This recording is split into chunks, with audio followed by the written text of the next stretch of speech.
Alright guys, working on my Tundra exhaust today.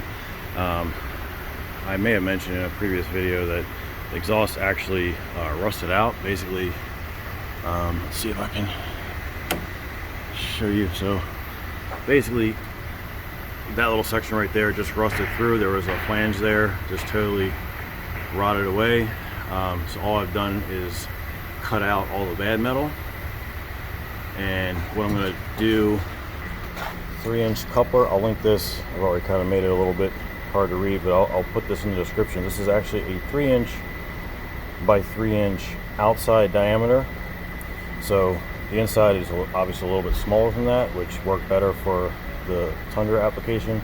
And I got two 3-inch exhaust clamps, some Permatex Ultra Copper gasket maker. This is supposed to be good for exhaust, so I'm going to just go ahead and use that. And what you have to do with this is one side of it you have to kind of open up a little bit with the exhaust tailpipe expander. I actually use this right here. This is kind of a caveman style. You just kind of pound it into it. I'm just going to kind of go around and clean up the surface a little bit, and just try to make it a little bit smooth. This is all good solid metal right here. You can see that. It just has a little bit of pitting and surface rust. I'm just going to try and make it a little bit smoother on both sides. Just try to help it out a little bit.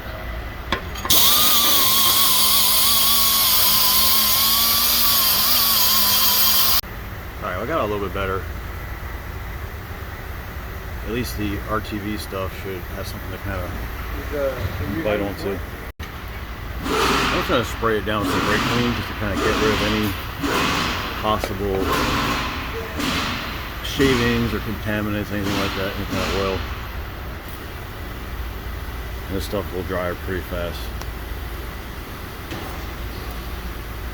And you can kind of see some discoloration coming off.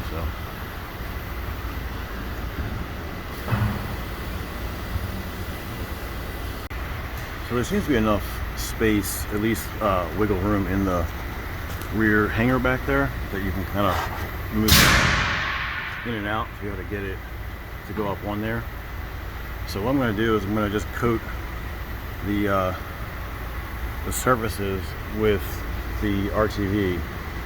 I'm just going to give it, a relatively liberal coating, and then I'm going to put it all together. All right, so I got a nice smear of that all the way around both sides, and then the inside of this, just to give it the benefit of the doubt. I'm going to kind of let it sit up for probably like 5 or 10 minutes before I start putting it together, just to make it slightly less tacky, or slightly more tacky. Alright, so I got it all fitted together pretty tightly. You want to try to orientate your tailpipe, because it'll definitely move a lot. I have it just at like a slightly downward slope, and I try to get this section right here as vertical as I could to like line up with the heat shield right there. That seems to be the most natural, I would say. So I'm going to do, put a little bit of red Loctite on these threads because I don't want them to be coming loose. And I'm probably going to rotate these up a little bit. I don't think it matters. It's usually good practice to not have your bolts hanging straight down, but it really doesn't hang below this, and it certainly doesn't hang below that. So I'm just going to try to get them up a little bit. Unfortunately, I did get a little bit of this to make a mess right there on the clamp, but no big deal. So I'm going to tighten those down. It does actually say on the instructions for the RTV to let it sit for an hour before you tighten it down, but unfortunately in my situation I kind of need to get the truck out of the shop. I kind of came in early today to do this, so I'm letting it set up for a few minutes, which does make it, it's already kind of tacky, so I think it'll kind of hold its shape a little bit, so I think it'll be fine. And again, this is after the muffler. It really wasn't that loud to begin with. I mostly just wanted to have my tailpipe back on the truck so that it doesn't look like a hoopty. All right, as they say, good enough for government work, right? I did turn them up to the side a little bit. I did not get them exactly straight, which is going to bother the hell out of my OCD.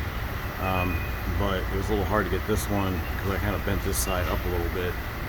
he kind of wanted to walk down, so it's kind of hard to get that to like stay in that position on the end of it there, or like a little bit in from the end of it. So it doesn't make any difference as far as how it seals. But then I kind of went back around and just smear a little extra layer around the outside. And I think I'm gonna just be a little slow today. It's kind of a snow day, so I'll probably see if I can let it sit here as long as I can and cure up before I start it up. Not that there's going to be a lot of pressure back here, you know, this is after the muffler, so there really shouldn't be anything trying to like blow out that seal. Not really. But anyway, guys, thanks for watching. Just wanted to kind of do a quick little, not the best quality video, but hopefully it'll help somebody out. This costs about 25 bucks worth of materials to fix this. All right, guys, thanks for watching. If this video helped you out, please like it, subscribe, share. We'll try to get this information on to other people, and I'll see you on the next one.